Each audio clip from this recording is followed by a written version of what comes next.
Nation of Fitin10. It is day 2 of the challenge, and I put up a tutorial today on MyFitnessPal. Check it out. It's not in the video du jour channel. It's in the general channel in Slack. Check it out, 10 minutes long. I highly encourage you to look at it, even if you're familiar with MyFitnessPal. Have a look at it. There are just some key things I want you to be aware of. So have a look at it. It's about 10 minutes, okay? Couple things here that I want to mention. Measuring foods, raw versus cooked. This was brought up in the meeting. I want to talk about it a little bit more. Obviously, it's going to make a difference. In particular, foods are calorie dense. If you cook food, depending on the food, I guess, you're either adding water to the food or you're removing water during the cooking process. Usually one of those two things are going to happen. So for example, if you're, let's just say, baking chicken, all right, you're going to lose on average about 20% water. So if you measure out whatever, 6 ounces of chicken raw, after you cook it, you're going to be somewhere around, I don't know my math on this exactly, but probably 4.8 ounces of chicken. So that 6 ounces will turn into 4.8. Now, obviously, if you kept cooking it, it's going to get lighter and lighter and lighter because you're going to lose more and more moisture. All right, but this is just one example. On average, so if you cook meat, you're going to lose about 20% moisture. If you cook rice, rice will generally go up about 3 times in weight, or just over 3 times in weight. So if you cook 100 grams of dry rice, that's going to become about 300 or 310 grams of rice. Okay, pasta, I'm not sure. I don't usually eat pasta. But again, that's going to be something where it's going to absorb water and the original amount is going to go up fairly significantly in weight because it's absorbing water. Okay, so just be aware. You can do it either way. You can measure cooked or not. Just make sure you get whatever you choose as a food option in MyFitnessPal, just make sure it stipulates whether it's cooked or not. Okay, so if you look up, for example, if you whatever chicken, there should be an option for, not an option, but there should be an entry for, let's say, cooked chicken breast and then raw chicken breast. So just make sure you are aware of that. Okay, how am I doing here for time? Doing great for time. When it comes to your cardio, your heart rate values are, for the most part, pretty easy, okay? And if you don't find them easy, no problem, okay? But I think some people probably will find them easy. Generally, people do. If you don't, that's totally fine, okay? They're meant to be this way because we want to start out. You know, I kind of want to just put it as a minimum, okay? That's really my whole point in saying this. Those numbers are just minimums. So just get those heart rate values that I put out. If you go more, if the heart rate value is higher, so let's just say, for example, in your warm-up, you're at 100 beats per minute and you're doing 110, that's fine. And let's just say in your interval, you're supposed to be at 120 and you're at 130 or whatever, something higher, this is totally fine. Okay, your heart rates are just minimums. In terms of duration and frequency, I do not want you doing more, okay? You can do more, but just remember that this all adds up. This all adds up. It is a stress on the body.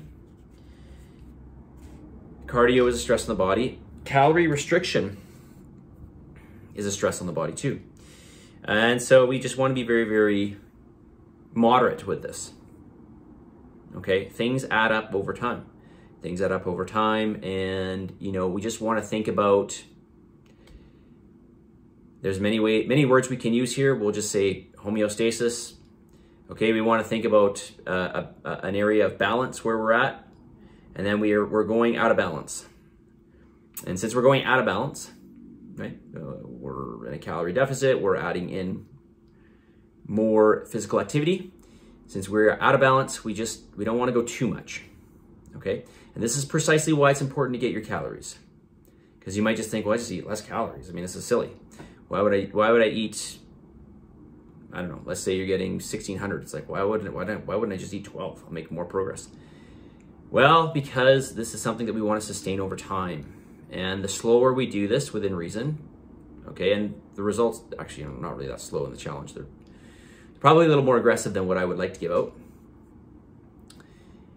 But the change is definitely enough, okay? We don't need to do more. We don't need to add more. We want to think about sustainability, all right? Because you are just a reflection of what you do, right? If you implement the changes that we're doing right now, and you follow it and you make progress, and then you finish the challenge and then you just revert back, you're just gonna revert back to where you were. You're just a reflection of what you do, right? So remember that. Since you need to keep up what you're doing, it needs to be moderate, right? It needs to be moderate. Nothing extreme, not super low calories, not tons of exercise, not feeling like you're, killing yourself in any way, shape, or form. You're gonna feel it. You're gonna feel the exercise. You're gonna feel the calorie restriction eventually. Probably not initially, but eventually you will. And this is just the way it is, but we don't want to have too much of this, okay? We want to put stress on the body, but we don't want to put too much stress on the body, okay? Too much stress on the body, we're not going to be able to sustain this. We want to be able to sustain it. Okay, so a little bit every day. A little bit every day, okay? In terms of suggestion for exercise, do one class on one day, do cardio the next day. Then, so if it's a Monday, do a class, let's say Tuesday, take off, Wednesday, do a class. I mean, this is just purely an example. Thursday, do cardio, Friday, do a class, Saturday, do cardio, Sunday, take off. Okay, you don't have to do that, but it's just a suggestion. Do a little bit every day, okay? I mean, you could, if you really want to, you could do a class on Monday and do cardio and then take Tuesday off or something like that. You could do that. But I prefer to just throw in a little bit every day, okay? All right, let's get to the message of the day. And I really want to encourage you to plan, because if you fail to plan, then you plan to fail. You probably heard the saying before. If you fail to plan, then you plan to fail. Again, I'm not asking you to be perfect, but also don't try to just wing things. Especially with this, I mean, I hate to say it, but this weather is beautiful and you kind of want to just fly by the seat of your pants because you want to just get outside and enjoy the weather. You still can do this, but still plan what you're going to consume throughout the day. Okay, and as I mentioned, you can hear me say it over and over again, get a protein source in every single meal that you eat. Get a good protein source in every single meal that you eat. This will be a game changer. This will also be something that will make you feel like you're overeating, because it's going to satiate you. It's going to make you feel full. And you're going to feel like you're eating too much because you feel full, because you feel satiated. And part of that is just, again, you eating more protein, okay? And again, we'll get into more reasons why protein is important, okay, to have at every meal. Okay, so one more time, if you fail a plan, you plan to fail. Okay, so start planning, you guys. Start planning. We get into Monday tomorrow. I know it's been the weekend. It's been beautiful. We get into Monday tomorrow. Let's get moving. Let's get a little more immersed into this. Really, you should just jump in the pool and start swimming and do your best and stay in the pool and keep swimming, and you will get better. Things will become much more easier. Check out the tutorial video that I put up today, okay, for MyFitnessPal. Check it out, please. It's in the general channel in Slack, okay? Positive energy, positive vibes, believe in yourself, and for the love of God, give some gratitude, and I'll talk to you all tomorrow.